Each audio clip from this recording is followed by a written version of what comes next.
Good morning, नमस्ते, नमस्कार, शुभ बिहानीको शुभ पल हजुरहरू सबैजनालाई मेरो तर्फबाट आज 2082 साल यो पौष महिनाको 23 गते को दिन होइन।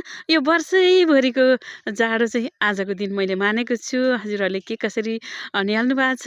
मैले चाहिँ आजको दिनलाई एकदमै जाडो दिन मानेको छु।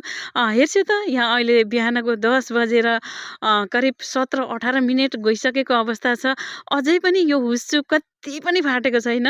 एकदमै झन् बाक्लो हुस्सु लागेर आइरहेको छ होइन। एकदमै जाडो छ, एकदमै शीतलहरी परेको छ हाम्रो गाउँठाउँमा।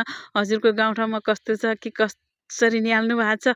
पक्कै पनि हजुरहरू कस्तो ठाउँमा हुनुहुन्छ, जहाँ हुनुहुन्छ, जस्तो ठाउँमा हुनुहुन्छ, एकदमै सचेत भएर बस्नु होला। एकदमै आफूलाई केयर गर्नु होला। यो जाडोलाई एकदमै हेलचेक्राइ नगर्नु होला। हेलचेक्राइ गर्न लाग्यो भने ज्यान पनि जान सक्छ है। कतिपयको जाडोले शीतलहरीले कट्याङ्ग्रिएर मान्छे मर्यो रे भनेको घटनाहरू हामीले सुनिरहेका छौँ कता कता होइन। भन्थे नि उखान, बलियो बाङ्गो बाघालाई बुढाघाडा मागालाई भन्थे होइन। तर यो जाडो देख्दा यो कठिङ्ग्रिएको चिसो मुटु कामेको देख्दा 3 खाप 4 खाप लुगा लगाएको छु मैले अहिले।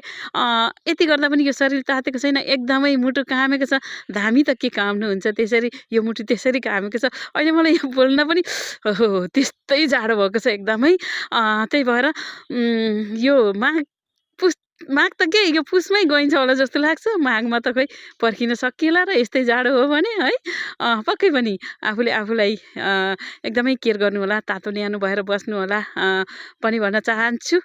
अनि फेरि हाम्रो गाउँठाउँमा त यो हुस्सु, शीतको, जाडोको मात्रै डर छैन साथीहरू।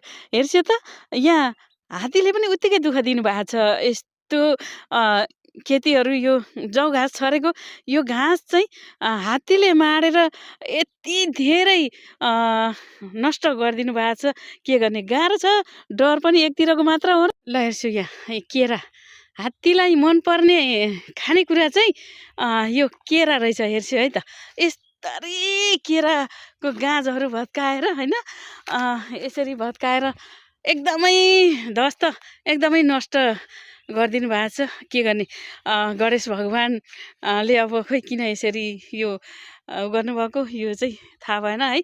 यो पसाइरहेको केराहरू सबै नष्ट गरिदिनु भएको छ। के गर्ने, एकतिरको मात्रै डर छैन। यो एकमुठी सास भुत्काउनलाई कति ठोक डर मानेर बस्नु पर्दो रहेछ। गाह्रो छ हजुर, गाह्रो छ।